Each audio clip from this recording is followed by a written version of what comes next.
Good morning everyone. So today we will be going to start about the grid iron system and the ring system. So in the previous slide we have been taught about the layout of the distribution system and what are the types of the distribution system.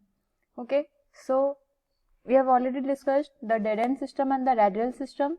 So in the dead end or the tree system, you can see the diagram here. In the dead end system, this system is mainly suitable for the irregular developed towns or the cities. You can see here it is only developed for the towns or the cities, irregular developed towns or the cities, and in this system the water flows in only one direction. You can see the water will flow in the only in the main pipe, and this is the submain pipe and this is the branch pipe.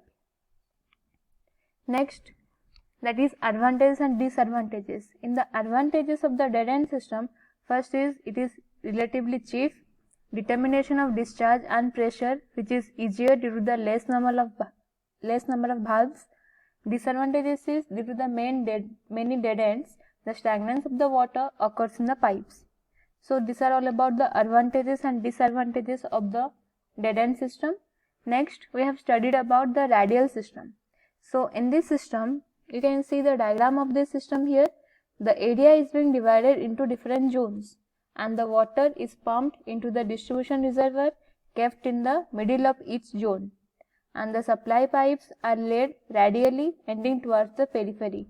So you can see here the area is being divided into different types of zones, and here it is the black, that is one distribution reservoir, and here the water is pumped into the distribution reservoir and kept in the middle of each zone, and after that it is supplied to the consumers by the submain pipe or the branch pipe. Then the supply pipes are laid rapidly ending towards the periphery. Next is advantages. It gives quick service, calculation of the pipe size is very easy. So next we will be discussing about grid iron system. So here you can see the diagram of the grid iron system here. It is the main pipe and B is the branch pipe and S is the submain pipe, and this is the cut-off valves. So in the grid iron system, it is suitable for the cities with rectangular layout where the water mains and the branches are laid in rectangles. You can see here the water mains and the branches are laid in rectangles, and it is mainly suitable for the cities with a rectangular layout. And what are the advantages and the disadvantages of the grid iron system? In the advantages, the water is kept in the good circulation due to the absence of the dead ends, and in the cases of a breakdown in some section, the water is available from some other directions. So in the advantages, the water is kept in a good way due to the absence of any dead ends, and if any case of any failure or any breakdown, then the water can be available in some other directions. So next, disadvantages. The exact calculation of the size of the pipe is not possible due to the provision of the valves on all branches. So here in the grid iron system, the calculation of the pipe is not such possible because due to the provision of the valves on all the branches. Next, that is ring system. So you can see the images of the ring system here. So in this ring system, the same, that is main pipe here, S is the main pipe, B means branch pipe, and this is the cut-off valves. So in the ring system, the supply main is laid all along the peripheral roads and submain branch out from the mains. This system also follows the grid iron system with the flow pattern similar in character to that of the dead end system. So the determination of the size pipe is very easy.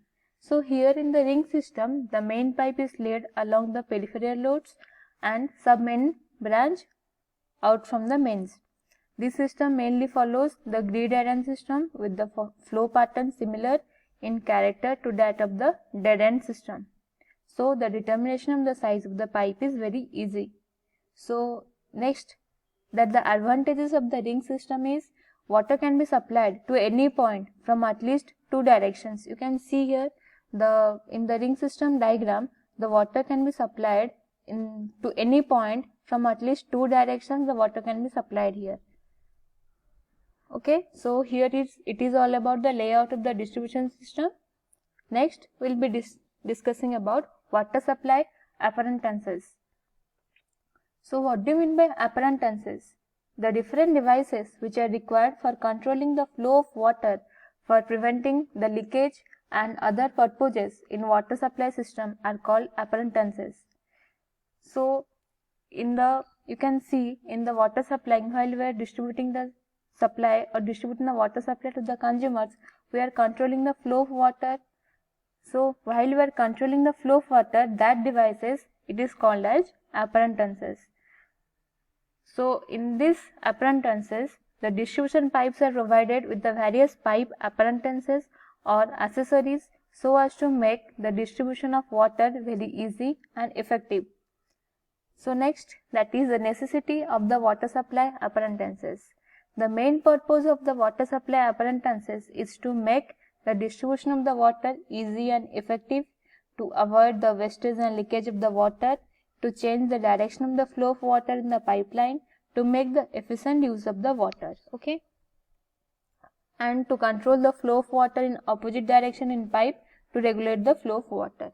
So the main purpose of the water supply appurtenances is to make the distribution of the water very easily and effective, and to avoid any wastage or leakage of the water, and to make that water efficiently, and to change the direction of the flow of water in the pipeline, and how to regulate the flow of water. That also it is a necessity of the water supply appurtenances, and how to control the flow of water in opposite direction in pipe. Okay, so this is all about the necessity of the water supply appurtenances. So next we'll be reading about, that is, requirements of the water supply appurtenances. First is, it should be strong, durable and economical. It should have resistance to corrosion. It should have resistance to internal pressure of the water. It should be easy to remove and repair. It should not be affected by chemicals or acids. So in the requirements of the water supply appurtenances, first, the water supply appurtenances should be good, strong, durable and economical, and it should not be affected by any chemicals, and it should be easily removed or repaired, and it should have a resistance to internal pressure of the water, and it should be free from corrosion. Okay, so what are the water supply appurtenances? What are the devices we are using it in the distribution system? So first is valves, manholes, fire hydrants, water meters. So these four appurtenances we will be discussing one by one, all of this. First is valves. So here you can see the images of the valves here. Okay, so valve is a device that regulates, directs or controls the flow of a liquid by opening, closing or partially obstructing the various passageways. So you can see in this diagram, this is the devices which you can regulate or control or direct the flow of the liquid or the flow of the fluid or the water by opening or closing or partially opening or partially closing, or by any obstructing the various pathways. Okay, so this is known as valves. So next is, that is, function of the valves.